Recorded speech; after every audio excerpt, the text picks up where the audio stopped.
भाई साहब IPO market में बाढ़ सी आ गई है, काफी सारे आईपीओ एक साथ में ओपन है, लेकिन ये जितने भी आईपीओ ओपन है ना, उन सब में जो सबसे ज्यादा ट्रेंडिंग में आईपीओ है ना, उसका नाम है धूत ट्रांसमिशन। और ये इतना ट्रेंडिंग में क्यों है, वीडियो देखने के साथ में आपको आराम से पता चल जाएगा। एक चीज की मैं आपको पक्की गारंटी देता हूं कि वीडियो को स्टार्टिंग से एंड तक ध्यान से पूरा देख लिया तो यूट्यूब पर एटलीस्ट धूत ट्रांसमिशन के रिलेटेड कोई भी वीडियो आपको देखना नहीं पड़ेगा। तो वीडियो को अभी तक आपने लाइक नहीं किया तो लाइक बटन को दबाओ, सीधा अपन वीडियो में चलते। देखो इस वीडियो की शुरुआत अपन करेंगे, रिव्यू की शुरुआत करते हैं टाइमलाइन के साथ में। और टाइमलाइन क्यों इतनी इंपॉर्टेंट है ना, आपको समझ में आएगा। क्योंकि आईपीओ मार्केट में जनरली होता क्या है, अपन एक आईपीओ से पैसा उठा के दूसरे आईपीओ में पटक देते हैं। तो बेसिकली देखो, ये आईपीओ अभी के टाइम पर ओपन हो चुका है, 10 अगस्त को आईपीओ मार्केट में ओपन हुआ और ये ओपन रहने वाला है 12 अगस्त तक। मतलब 12 अगस्त तक हम यहां पर अप्लाई कर सकते हैं। बाकी इसका अलॉटमेंट की डेट है बताई जा रही है 13 अगस्त। मतलब 13 अगस्त को कंपनी का अलॉटमेंट क्लियर होगा और 17 तारीख इसकी लिस्टिंग डेट है। देखो 13 तारीख को अलॉटमेंट यहां पर बताया जा रहा है, पर एक्चुअल में जिस दिन अलॉटमेंट होता है, क्या उस दिन आईपीओ का अलॉटमेंट आता है? नहीं आता। जितना ज्यादा एंटिसिपेटेड आईपीओ होता है ना, उतना ही लेट अलॉटमेंट होता है। मतलब जितना ट्रेंडिंग में आईपीओ उतना लेट अलॉटमेंट। कभी कभी क्या होता है, 14 अगस्त की सुबह ही हमको अलॉटमेंट आता हुआ दिखता है। मोटा मोटा मैं आपको बताऊं कि तो 13 अगस्त को आईपीओ का अलॉटमेंट क्लियर हो रहा है। मतलब जो पैसा अनब्लॉक होगा धूत ट्रांसमिशन से, वो होगा 14 अगस्त को। और ये चीज हमको इंपॉर्टेंट है, समझना पड़ेगा। क्योंकि जनरली होता क्या, एक आईपीओ से अपन अप्लाई करते हैं, अगर अलॉटमेंट मिला तो ठीक है, प्रॉफिट कितना हो रहा है वो मायने नहीं रखता। अगर अलॉटमेंट नहीं मिला तो हम रेडी रहते हैं कि भाई जब हमारा अमाउंट अनब्लॉक होता है तो कोई आईपीओ ओपन है या फिर उसके बाद में कोई आईपीओ ओपन हो रहा है तो अपन उसके अंदर पैसा पलटाएंगे। तो भाई इसको भी अपन समझेंगे कि धूत ट्रांसमिशन के बाद क्या, इसकी भी अपन बात करेंगे। पर अभी आपको ध्यान में रखना है कि धूत ट्रांसमिशन का जो अमाउंट है ना, वो अनब्लॉक हो रहा है आपका 14 अगस्त को, जो कि काफी ज्यादा इंपॉर्टेंट इंफॉर्मेशन है। अभी आते हैं अपन आईपीओ के इशू के ऊपर। तो आईपीओ का इशू साइज है भाई 3067 करोड़ का। अब ये चीज मैंने रील के अंदर भी बोला था भाई, अभी भी मुझे नहीं पता कि ये 67 को बोलते क्या, लेकिन अभी के लिए 3067 करोड़ का आईपीओ का इशू है। मुझे कमेंट में बताना इसको एक्चुअल में बोलते क्या है। बढ़ते आगे, ठीक है। अब इस सेगमेंट के अंदर जितने भी आईपीओ अभी के टाइम पर ये टाइमलाइन में ओपन है, इसकी टाइमलाइन में बोल रहे या फिर इसके आगे पीछे जितने भी आईपीओ ओपन है, उन सभी के अंदर आईपीओ का बड़ा इशू देखने को मिल रहा है। तो ये काफी ज्यादा इंपॉर्टेंट है। देखो बड़ा इशू तो है, लेकिन वहां पर भी 10% का रिटेल कोटा आ गया तो भाई दिक्कत ही। और मतलब आपकी जो 35% की स्टैंडर्ड कोटा से 1/3 से भी कम रिटेल की रिजर्व एप्लीकेशन बचती है। लेकिन इस आईपीओ के अंदर स्पेशल बात यह है कि पूरा 35% का स्टैंडर्ड कोटा हमको देखने को मिल रहा है रिटेल का। टू बी प्रिसाइज ये 34.5 परसेंट का यहां पर हमको रिटेल कोटा देखने को मिल रहा है, जिसके हिसाब से मैं रिटेल के रिजर्व एप्लीकेशन की बात करूं तो वो धमाकेदार है। आपके 7,23,516 एप्लीकेशंस को रिटेल कैटेगरी से अलॉटमेंट मिलने वाला है, जो कि बढ़िया बात है। मतलब इतनी रिटेल की जो रिजर्व एप्लीकेशन है किसी भी आईपीओ में नहीं है, तो ये सबसे बड़ा पॉजिटिव हमको देखने को मिल रहा है। अभी हम करते हैं आईपीओ के इशू को ब्रेक डाउन। तो 3067 करोड़ का जो इशू है, यहां से 1400 करोड़ का है आपका फ्रेश इशू। मतलब ये जो पैसा है कंपनी के खाते में जाएगा, कंपनी अपने ग्रोथ के अंदर यूज करेगी। अभी एक्चुअल में पैसा कहां यूज होगा उसकी भी बात अपन करेंगे, पर जो बचा हुआ अमाउंट है आपका वो 1666 करोड़ का, ये होने वाला है offer for sale. Company OFS करने वाली, कंपनी के प्रमोटर्स इस आईपीओ के थ्रू 1666 करोड़ का माल जो है वो पब्लिक को, QIBs को, HNIs को बेच के जाने वाले।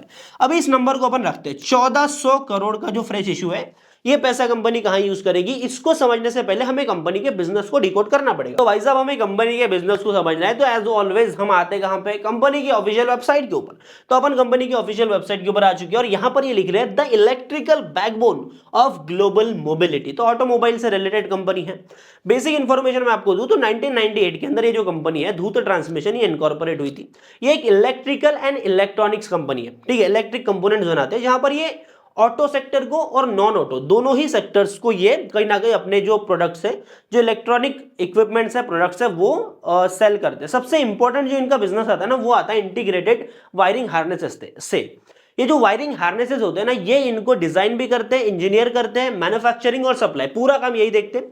ये वायरिंग हार्नेसेस बेसिकली होते ही है कि भाई आपके गाड़ी के अंदर जो इस तरीके की वायरिंग देखने को मिलती है, इंटीग्रेटेड वायरिंग हार्नेसेस, ये जो सिस्टम लगा होता है ना, ये इन कंपनी का आता है। अभी ये अकेली कंपनी है, मदरसन सुमी वायरिंग करके एक कंपनी है, उनका भी यही बिजनेस है। तो अपन दोनों ही बिजनेस को साइड बाय साइड कंपेयर करेंगे, जिससे कि वैल्यूएशन का अंदाजा हमको लगेगा। बाकी इलेक्ट्रॉनिक्स काफी सारे बनाते हैं, जो कि कंपनी जो कि काफी चीजों के अंदर यूज होते हैं। अब आप ऑटो के अंदर यूज कर लो या फिर बाकी नॉन ऑटो में यूज कर लो, वो भी चीज हमको देखने को मिलती है। बाकी ऑटो के अंदर ये ईवी सिस्टम्स भी बनाते हैं, जहां पर इनके बैटरी पैक्स वगैरह भी आ जाते हैं। साथ में ऑटोमोटिव स्विचेस भी बनाते हैं, डिफरेंट टाइप ऑफ स्विचेस आपकी गाड़ियों के अंदर यूज होते हैं।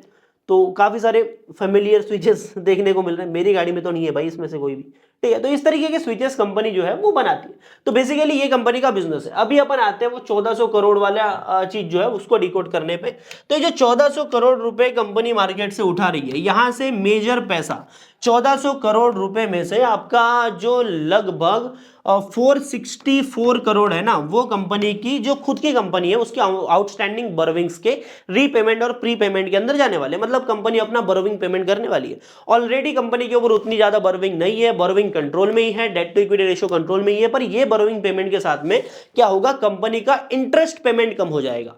कंपनी के ऊपर कर्जा होता है तो उसके ऊपर एक स्पेसिफिक क्वार्टरली इंटरेस्ट हमको देना होता है, मतलब कंपनी को देना होता है। अभी अगर बोरोविंग से कम हो जाएगी तो उसके ऊपर जो परसेंट इंटरेस्ट जाता है वो भी कम हो जाएगा, और वो जो इंटरेस्ट कंपोनेंट कम होगा तो इवेंचुअली जो बॉटम लाइन है पैट की, प्रॉफिट आफ्टर टैक्स की, वो इंप्रूव होगी। तो वैल्यूएशन भी उस हिसाब से दिए जाते हैं, क्योंकि पोस्ट आईपीओ पी रेशियो क्या होगा, पोस्ट आईपीओ एक्चुअल में 2-3 क्वार्टर के बाद में हमको कैसा देखने को मिलेगा। तो पी रेशियो अभी भले ही हमको ऊपर देखने को मिल रहा है, लेकिन इवेंचुअली वो कहां पे आएगा, इसका प्रोजेक्शन ही मार्केट लगाता है। मार्केट होता है फॉरवर्ड लुकिंग, मार्केट ये सोचता है कि भाई साहब आगे क्या हो सकता है, अभी जो भी है वो ठीक है, अभी तक जो हुआ ठीक है, लेकिन मार्केट फ्यूचर को डिस्काउंट करता है। तो ये चीज आपको समझना पड़ेगा। तो ये आउटस्टैंडिंग बोरोविंग्स के पेमेंट के अंदर जाने वाला है। कंपनी की कुछ सब्सिडरीज है उसके अंदर भी 301 करोड़ रुपए कंपनी इन्वेस्ट करने वाली है, जहां पर हो सकता है कि वर्किंग कैपिटल के लिए यूज करे, कैपेक्स के लिए यूज करे, हो सकता है कि वहां पर भी आउटस्टैंडिंग बोरोविंग्स का पेमेंट करने में यूज करे। बेसिकली 301 करोड़ रुपए कंपनी अपने सब्सिडरीज के अंदर इन्वेस्ट करने वाली है। और सबसे इंपॉर्टेंट कंपोनेंट जो 150 करोड़ रुपए है इस आईपीओ के इशू का,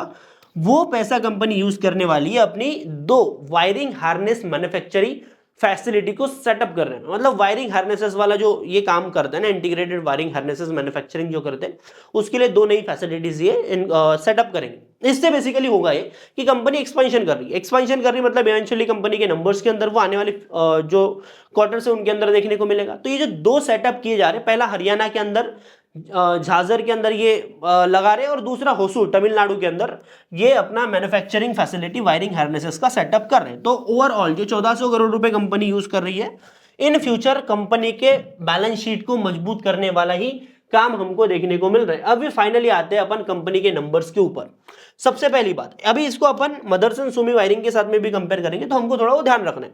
FY24 के अंदर लगभग 2800 करोड़ का इन्होंने आपका रेवेन्यू किया था, 25 के अंदर 3400 करोड़ का है, और अभी 4500 करोड़। तो आप एक ग्रोथ देखोगे ना, तगड़ी ग्रोथ देखने को मिल रही है। ईयर ऑन ईयर बेसिस पर यहाँ पर 31% की ग्रोथ देखने को मिल रही है। मदरसन सुमी में क्या था वो भी मैं आपको बताऊंगा, लेकिन अभी के टाइम पर 30% की ईयर ऑन ईयर ग्रोथ। और ये जो नंबर्स देखने में ऐसा, ये जो ग्राफ ऐसा जा रहा है ना भाई, कमाल है। आगे आते हैं नेट प्रॉफिट के अंदर। नेट प्रॉफिट से पहले हमें इबिट्टा देखना चाहिए। तो जी इबिट्टा 2024 में FY24 के अंदर 512 करोड़ का था, फिर 590 करोड़ पहुंचे, और FY26 के अंदर 710 करोड़। तो जिस हिसाब से कंपनी के रेवेन्यूज इंप्रूव हुए, उस तरीके से आपके जो एबिट्टा इंप्रूव नहीं हुए। 20% की ईयर ऑन ईयर ग्रोथ देखने को मिल रही है। तो प्रॉब्लम का ही ऑपरेटिंग प्रॉफिट्स के अंदर कंपनी के operating profit year on year basis पर गिरे हैं, ये हमको समझ में आता है। रेवेन्यू ग्रोथ है, ऑपरेटिंग प्रॉफिट मार्जिन गिरा, एबिट्टा गिरा। अभी नेट प्रॉफिट क्या है, तो एबिट्टा के बाद वाली चीजें क्या बढ़ी है या गिरी है वो भी समझ लेते हैं। तो आप समझो कि ओवरऑल नेट प्रॉफिट कंपनी के पैट मार्जिन्स गिरे हैं, क्योंकि आपका जो ईयर ऑन ईयर ग्रोथ है पैट की वो कम हो गई। अब ये इसलिए हुई कि हो सकता है कि कंपनी अपने डेट के ऊपर काम कर रही है, कंपनी एक्सपेंशन के अंदर काम कर रही है, तो ओवरऑल जो मार्जिन्स है वो कम हो जाते हैं। अभी ये जो चीजें कंपनी कर रही है, जैसे कि डेट का पेमेंट हो गया, लगभग 464 करोड़ का डेट पेमेंट करेंगे तो बॉटम लाइन और भी इंप्रूव हो जाएगी। तो परसेंट वाइज वो हमको मार्जिन देखने को मिलेंगे। तो नंबर देख लेते हैं, 300 करोड़, लगभग 350 करोड़, और ये लगभग 400 करोड़। तो 50-50 करोड़ का इंक्रीमेंट है। ओवरऑल नेट प्रॉफिट के अंदर कंपनी उतना ज्यादा हमको भरोसा नहीं दिखा रही, लेकिन एक्चुअल में कंपनी छोटी है। बड़ी होने के लिए कंपनी को रेवेन्यू ग्रोथ, अपना स्केल में ग्रोथ लाना पड़ेगा, इवेंचुअली वो प्रॉफिट मार्जिन ला सकती है। और जिस तरीके का एक्सपेंशन हो रहा है उस हिसाब से कहीं ना कहीं ये ठीक ही हमको देखने को मिल रहा है। बाकी अपन आ जाते हैं कंपनी के KPIs के ऊपर, की परफॉर्मेंस इंडिकेटर्स के ऊपर। तो जैसे कि मैंने बोला कि भाई मार्जिन्स कंपनी के कम हो रहे हैं, तो वो हमको नंबर्स के अंदर भी देखने को मिल रहा है। 25 के अंदर 35% का रिटर्न ऑन इक्विटी था, हाफ हो गया लगभग, ठीक है। आरओसी था भाई रिटर्न ऑन कैपिटल एम्प्लॉयड, जो कि कंसर्निंग है। 30% का आरओसी 20% का रह गया, 19% का रह गया, तो ये थोड़ा कंसर्निंग है। लेकिन अपन डेट टू इक्विटी रेशियो की अपन बात करें तो ये कम हुआ है, तो बढ़िया बात है भाई। डेट टू इक्विटी रेशियो कम तो है ये, और ये ऑलरेडी कम है, और ये और भी कम होगा, तो ये एक पॉजिटिव देखने को मिल रहा है। बाकी पैट की बात करें तो जैसे कि मार्जिन कम हुए तो भाई ये डाउन देखने को मिल रहा है, एबिटा मार्जिन भी डाउन देखने को मिल रहा है। तो ओवरऑल कंपनी के मार्जिन जो है ईयर ऑन ईयर बेसिस पर हमको गिरते हुए दिखे। बाकी पी रेशियो की बात करें तो प्री आईपीओ 41 और पोस्ट आईपीओ 45 का प्राइस टू अर्निंग रेशियो देखने को मिल रहा है।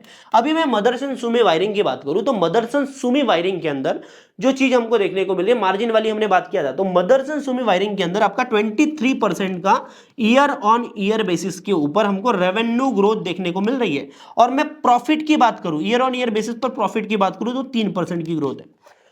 तो मदरसन सुमी वायरिंग के अंदर भी मार्जिन के अंदर प्रेशर है और यहां पर भी प्रेशर है, तो उतना फर्क पड़ता नहीं। बाकी मदरसन सुमी वायरिंग का 43 का पीई रेशियो है, लेकिन इस केस में क्या होगा, कंपनी जो डेट पेमेंट कर रही है उससे कंपनी की बॉटम लाइन और भी मजबूत हो जाएगी। और मदरसन सुमी वायरिंग का स्केल इस कंपनी से काफी डिसेंट है, काफी बड़ा है, तो ग्रोथ के जो चांसेस है वहां कम है।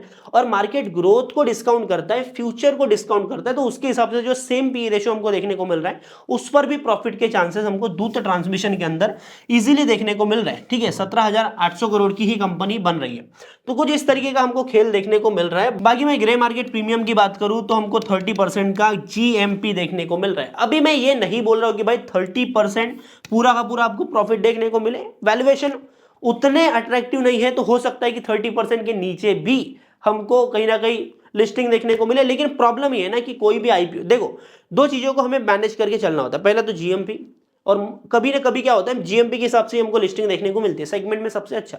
दूसरा अलॉटमेंट के चांसेस सेगमेंट में सबसे अच्छे, क्योंकि सबसे ज्यादा रिटेल की रिजर्व एप्लीकेशन इसी के अंदर देखने को मिल रही है। तो जब दोनों ही चीजें हमको इंडिकेट कर रही है, तो जो दूसरी चीजें जीएमपी वाली कम भी हो जाती है, जो एआई प्रेडिक्शन बता रही है कि 25% तक के प्रॉफिट हो सकते हैं, तो वो अगर कम भी हो जाते प्रॉफिट के चांसेस, पर अलॉटमेंट जिस तरीके से इस आईपीओ में मिल रहा है ना, जिस हिसाब से इसका जो ओवरऑल हमको इशू का साइज देखने को मिल रहा है, उसके हिसाब से कहीं ना कहीं ये आईपीओ अप्लाई जैसा मुझे दिखाई दे रहा है। तो बाकी मैं तो इस आईपीओ को कंसीडर कर रहा हूं, बाकी आप अपना ओपिनियन मेरे को कमेंट में बता देना। बाकी आईपीओ के रिलेटेड जो भी डेवलपमेंट आएगी मैं टेलीग्राम के अंदर आपको इन्फॉर्म कर दूंगा, तो डिस्क्रिप्शन में लिंक है। और बाकी अभी तक आपने चैनल को सब्सक्राइब नहीं किया, प्लीज दबा दो यार, 1 लाख सब्सक्राइबर्स का टारगेट है सिल्वर प्ले बटन का, तो भाई पूरा करा दो। बाकी मैं मिलता हूं आपसे अगले वीडियो में, तब तक के लिए बाय बाय, टाटा, जय हिंद, जय भारत।